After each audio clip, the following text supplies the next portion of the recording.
Hey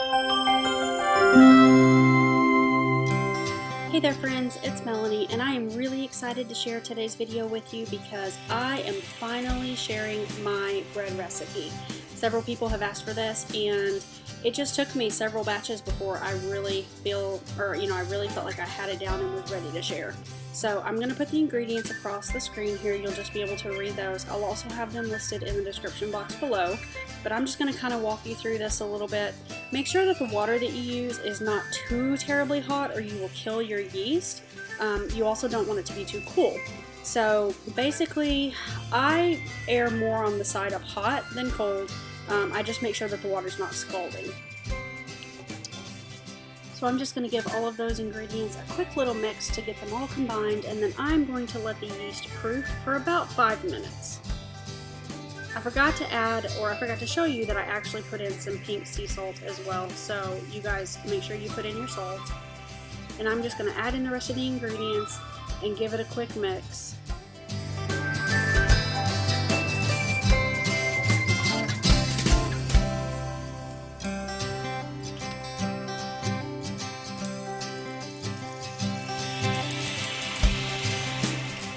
And at this point, I'm going to start adding my flour. Now, I would like to point out that I'm using a Bosch mixer, but you can do this in a traditional stand mixer. You can make it by hand, however you choose to make bread. The Bosch just can handle a lot more, a lot bigger bulk of ingredients, and that's why I really like it. And these measurements are also going to give me the right amount of dough that I need for my 2 Pullman pans, which will make a standard loaf size of bread.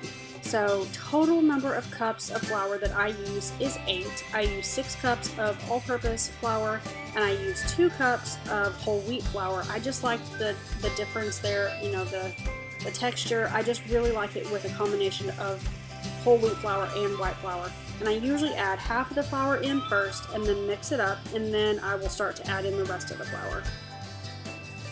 I'm going to put the lid back on this, otherwise flour is going to fly all over my kitchen. And I'm going to turn this on and let it mix for 11 minutes. Don't ask me why, but the number 11 just seems to be magic for me here. Once that has mixed for 11 minutes, I'm going to take the lid off, and you'll be able to see that it has pulled away from the side. The dough has completely pulled away from the side, so that's how I know that we're ready to go. Now, I want to keep the lid on this just as much as I can because I don't want a lot of the heat to escape, because that's really what's going to help my dough to rise. I'm just going to let it rise here in my Bosch mixer for 30 minutes or until it's doubled in size. Again, I choose to leave it in my mixer because I want to keep the heat in, and if I transfer it to another bowl, I'm losing a lot of that heat. And I mean, I know I would keep it covered and so forth and so on, but this is just really how I like to do it. After it has risen, I give it a quick mix just to kind of get it all ready to pull out of this big old bowl, and onto the counter it goes. It's still a little bit sticky, a little bit tacky when it comes out, but I am okay with that because I know that I'm about to add flour to it when I roll it out, which is what I'm doing now.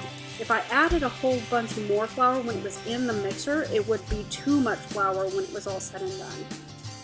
So I'm just going to knead this by hand for a few minutes, and then I'm going to do my best to divide this into 2 sections. Now, I very rarely ever get it exactly even. In fact, I don't know that I ever have, but I do my best. So I'm going to try to cut it in half, but as you'll see from the end result, one does end up being just slightly bigger than the other, which I think it's this first one that I put together. I think this was the larger of the 2. Roll it into a loaf, nothing too fancy, nothing too difficult, and throw it in the pan. As I mentioned before, these are my Pullman pans. I got these on Amazon. They are a little bit pricey, but I have absolutely loved them.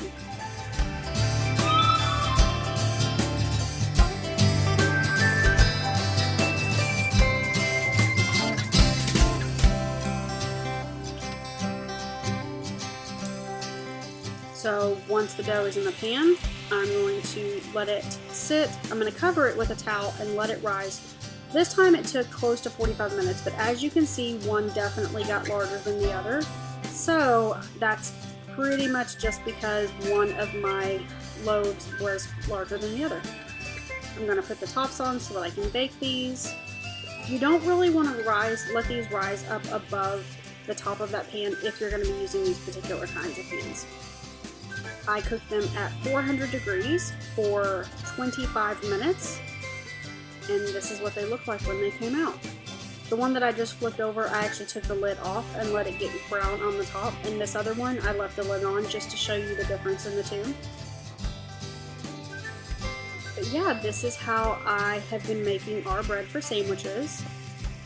I hope that you guys have enjoyed this video. I hope that you will give this recipe a try. Maybe try to figure out how to make it work for your pans, and have a great day.